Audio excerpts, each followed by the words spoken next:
I will be very brief. Good morning, thank you very much. First of all, let me underline that today I will speak in a personal capacity and not as a representative of the External Action Service. My task today, as Professor Bonvicini just said, is to discuss some preliminary results of the study led by the Istituto Affari Internazionali of Rome, which I consider extremely appropriate and timely, but also to put forward some ideas for the debate and the next two sessions, which involve distinguished representatives of both the African Union and European Union institutions and African European civil society.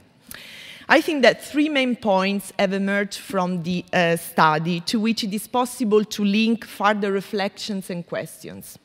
First point, there is regional and sectorial fragmentation in the field of peace and security, and this jeopardizes efforts to coordinate policies and actions at the continental level, both in Europe and Africa, and also in the Africa-EU relations. On the African side, we have seen that the agenda and the priorities established by the African Union institutions and the regional organizations not always coincide, and Côte d'Ivoire in 2010-2011 is an example.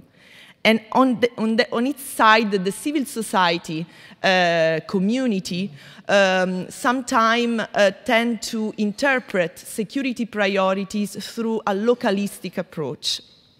On the European Union side, there is a disharmonious engagement of various European Union and national actors, as well as important actors in the private sector, that continues to hamper the implementation of a coherent and effective Africa policy and the management of crisis in Africa. And the Libyan conflict is just the latest example. So beyond the necessity to improve the composition and effectiveness of the expert groups, of the high-level gatherings, and so on, it is important to think about innovative ways to develop a true continent-to-continent dialogue.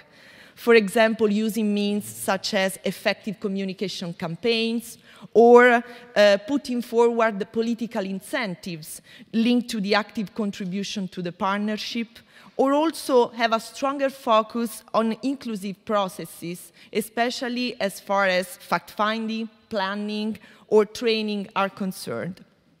Second point, the current partner of the Africa-EU partnership does not favor the active involvement of both regional organizations and civil society, thus requiring further reflection on both the structure and the priorities. The APSA itself, the African Peace and Security Architecture, should be considered as an instrument to allow the African Union to carry out its tasks in the field of peace and security in a coherent framework and not as an end in itself. There is a tendency, we heard that, to overemphasize peacekeeping, to excessive institutionalization and bureaucratization, to keep the definition of priorities between the well-established Brussels-Addis Abeba axis.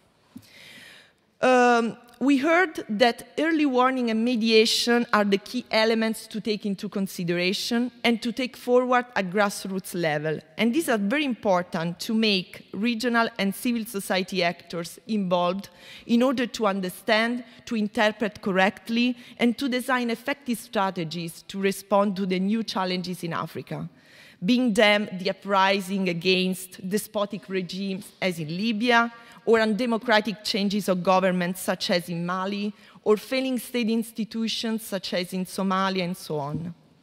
Third and final point, financial support is not only an enabling factor for the Africa-EU partnership, but it deeply affects the political dialogue between the two partners and the mutual understanding of respective needs and agendas.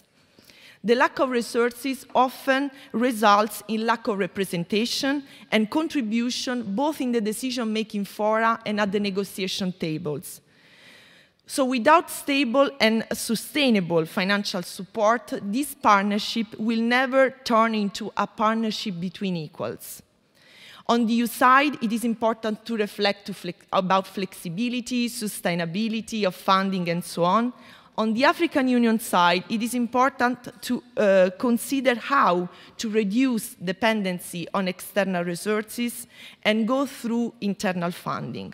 So how can this be done? We look forward to hear what both the institutional partners and the civil society think about it.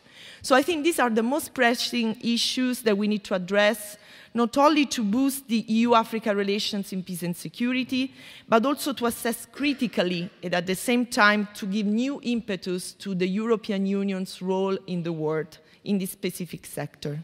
Thank you. Thank you.